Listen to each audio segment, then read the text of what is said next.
4 PM news network में दोस्तों आपका स्वागत है। मैं हूं आपके साथ राशिद ज़हीर। पूरा देश और पूरा विश्व इस बात का इंतज़ार कर रहा था कि मोदी जी सऊदी अरब से अपना दौरा स्थगित करके बीच में छोड़ करके जब भारत की धरती पर उतरे तो अपने कार्यालय अपने घर में जाना मुनासिब नहीं समझा। एयरपोर्ट पर ही तमाम अधिकारियों को, जिम्मेदार व्यक्तियों को बुलाया और मीटिंग की। लग ये रहा था कि अब पाकिस्तान पर स्ट्राइक कर दी जाएगी या फिर उन लोगों पर जो कि उस पहलगाम नरसंहार के पहलगाम के अंदर जो कत्ल गारत किया गया उसके ज़िम्मेदार है। पता चला इंडियन एक्सप्रेस की रिपोर्ट के मुताबिक कि वो बदमाश, वो आतंकवादी नज़र तो आए थे 5 दिन में 4 बार, लेकिन भूमिगत हो गए। बात यह है दोस्तों, इस बात पर सवाल उठाना ही दरअसल देश के अंदर देशद्रोह की संज्ञा बताई जा रही है कि साहब आपने पूछ कैसे लिया है ये। अरे साहब, जब पहलगाम के अंदर देश के विभिन्न हिस्सों के लोगों को मार दिया जाता है और उनके जनाजे जब अपने अपने मोहल्ले में, शहर में आते हैं, तो वहाँ के लोग क्या इतना सवाल नहीं कर सकते आपसे कि हमारे यहाँ गए लोगों की आपने सुरक्षा किन कारणों से की थी। बहरहाल दोस्तों, ये तो आपको मालूम है। मैं आपको ख़बर ये देना हाजिर हुआ कि आखिरकार 22 तारीख में ये हमला हुआ। उसके बाद एयरपोर्ट पर प्रधानमंत्री जी आ गए, लेकिन फिर कोई हलचल नज़र नहीं आई। अचानक बिहार में नज़र आए। बिहार का चुनावी समर जो चलने वाला है उसकी तैयारी करते हुए नज़र आए। अब सुना फिर दोबारा बिहार जा रहे हैं। पता ये चला कि जब वहाँ से लौटे थे एयरपोर्ट तक तो शायद पूरा जोश था, पूरा खरोश था और कुछ करने का मन में इच्छा भी थी। और देश की मीडिया ने आखिरकार एक ऐसा हाइप बना दिया कि मोदी जी अगर अब चाहने के बावजूद भी, अगर ये चाहे ना कि बातचीत से मसला हल हो, उनको लड़ना ही पड़ेगा। मैं आपको 2 बातें बताने आया था इस एपिसोड में कि पहली बात तो यह है कि जब इतने गुस्से में वापस आए थे, इतनी तकलीफ़ में वापस आए थे, तो अचानक चुनावी समर में क्यों लग गए। ये बात मुझे इसलिए करनी पड़ रही है 8-10 दिन बाद कि अब जो है आपको मालूम होगा वो जाति जनगणना वाला मामला आ गया था। अब भी इंतज़ार यही कर रहे थे लोग कि आखिरकार मोदी जी आएंगे, मोदी जी कुछ ना कुछ करेंगे।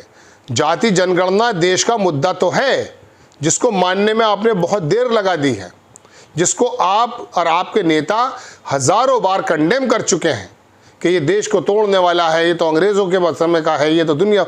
आखिरकार आपको पता चला, चूँकि आप किसान बिल बनाते समय भी, किसानों के लिए कानून जो आपने बनाए थे, उस वक्त भी आपको शायद नहीं मालूम था कि साहब किसानों की दरअसल भलाई किस में है।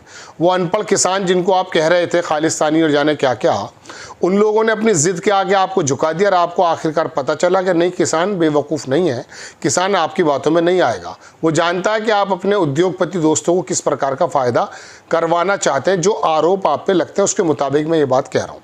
खैर दोस्तों, मैं आपको अपनी बात को आगे लेकर चलता हूँ।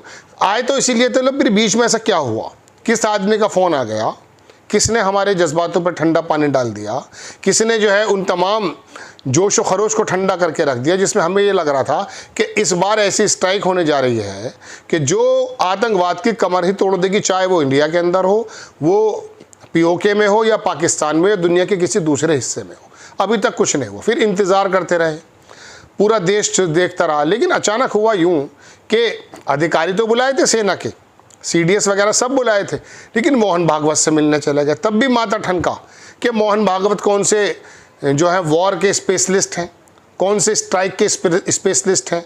उनका दावा तो ये रहता है RSS का कि हमारा जो RSS का कार्यकर्ता वो लाठी लेके तोप को उड़ा के रख देगा चीन की। ये तो कहता है, मतलब चीन की नहीं, पाकिस्तान की। चीन का तो चै भी नहीं निकलता इनके मुँह से। तो दोस्तों बात यह कि फिर अजीब माथा ठनका। अब तीसरी बात जब ये आई कि उम्मीद ये की जा रही थी कि अब 24 घंटे में, 36 घंटे में ये फैसला होने वाला है, हुआ नहीं। वो पता चला कि साहब जाति जनगणना हो गई। अब रिपोर्टर अपनी जो पुरानी बातें उन्हें ढूंढ कर डिलीट कर रहे हैं, क्योंकि वो तो अपना थूका हुआ खुद कैसे चाटें बताइए, मगर लोग तो उनके सामने रख रहे हैं। बहुत सारे रिपोर्टर्स की बात आई है। अब बात यह है दोस्तों, आए तो थे वो गुस्से में ही, आए तो थे जोश व खरोश के साथ ही, लेकिन बीच में इस बीच कुछ हुआ है। ट्रंप की तरफ से हुआ है, अमेरिका की तरफ से हुआ, हम कुछ नहीं कह सकते। अलबत्ता जज्बात ठंडे हो गए। लेकिन इस युद्ध में जो जाने को तैयार होंगे मोदी जी, उसकी एक अहम वजह है। अभी तक भारतीय जनता पार्टी या केंद्र सरकार के बड़े बड़े नेता, अमित शाह हों, राजनाथ हों, मोदी जी हों, किसी ने भी एक बार भी पाकिस्तान का नाम नहीं लिया है। बहुत ध्यान से सुनिएगा, पाकिस्तान, PAKISTAN, पाकिस्तान का नाम नहीं लिया है अभी तक भी। मैं बहुत ध्यान से देख रहा हूँ। तो फिर जब पाकिस्तान का नाम नहीं लिया है, छोटी मोटी झड़पें चल रही, तो फिर क्या होगा?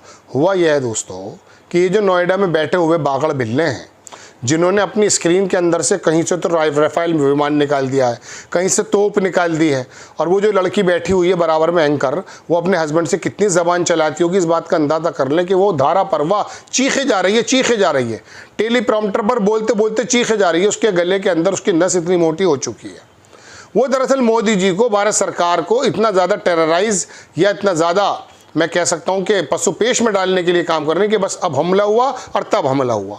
तो अब की बार तो ये हमला अगर होता है तो याद रखिएगा, इसके अंदर तो मीडिया का बहुत हाथ है। भाई हमारे आला कमान के नेता ने एक बार पाकिस्तान का नाम नहीं लिया है।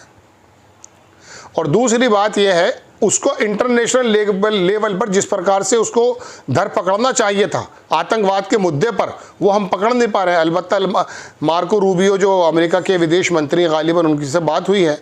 लेकिन बात यह है दोस्तों, ईरान अलग बोली बोल रहा है, चीन अलग बोली बोल रहा है, और टर्की अलग बोली बोल रहा है। तमाम दुनिया इसके अंदर आइसोलेट तो किया जाए पाकिस्तान को, मगर आइसोलेशन के बारे में अगर मैं आपसे कहूँ कि नेपाल से हमारे ताल्लुक़ बेहतरीन हैं, श्रीलंका से, वहाँ पर चीन का तमाम पोर्ट बने हुए हैं, तमाम चीन की बातें कह रहे हैं।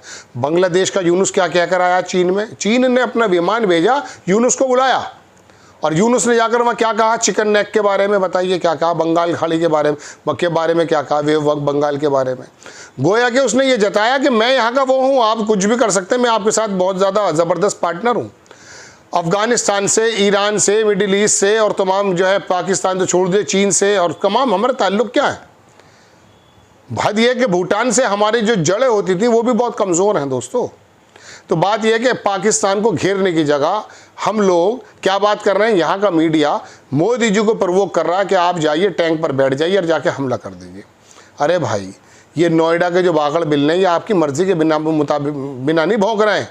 ये भौंकते ही जब हैं जब आपकी तरफ से इशारा आता है, चूँकि आप तो किसी का भी फ्यूज़ ख़त्म कर देते हो। तो बात यह है दोस्तों कि ये जो नोएडा का मीडिया है, ये जो गोदी मीडिया है, इसने ये हाइप कर दिया है। अब ऐसे में बार बार ध्यान भटकाने के लिए मोदी जी नए नए काम कर रहे हैं। जाति जनगणना ले आए, मोहन भागवत से मिलाए, बिहार चले गए, तमाम चीज़ें। अरे रुक जाओ भाई। लेकिन बहरहाल कोई ना कोई तो ऐसा मसला है कि किसी चीज़ से ध्यान भटकाने की कोशिश कर रहा है नोएडा का मीडिया। बिना मर्जी के वो काम नहीं कर सकता, लेकिन मजबूरी भी यही पैदा कर रहा है कि देखिए हम ये कर देंगे, हम वो कर देंगे। अरे भैया, पहले आइसोलेट करने की बात करो। इंटरनेशनल लेवल पे जो कूटनीति प्रोग्राम्स होते हैं किसी भी देश को घेरने के, वो काम होने चाहिए।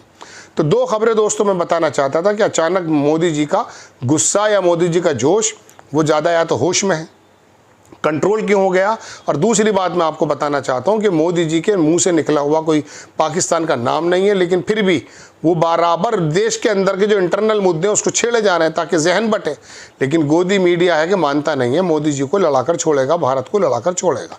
हमें पूरा का पूरा अधिकार है कि हमारे जो लोग मारे गए हैं उनका पूरा का पूरा बदला लेना, लेकिन बदले सिर्फ युद्ध पर नहीं हुआ करते, बॉर्डर पर नहीं हुआ करते, दुनिया से उसको आइसोलेट कराना भी हमारा काम है। भारत की एक इज्जत है, पोजीशन है, पूरी दुनिया हमसे कारोबार करना चाहती है, हमारी शर्तों पर काम होगा तो पाकिस्तान जैसे भूखमरे मुल्क को हम आराम से आइसोलेट कर सकते हैं। लेकिन पता नहीं गोदी मीडिया क्या चाहता है। आपको खबर कैसी लगी अपनी राय कमेंट्स बॉक्स में ज़रूर दीजिए। चैनल को सब्सक्राइब कीजिए, शेयर कीजिए। नेक्स्ट टाइम में किसी खबर के साथ हाजिर होता हूँ। जय हिंद।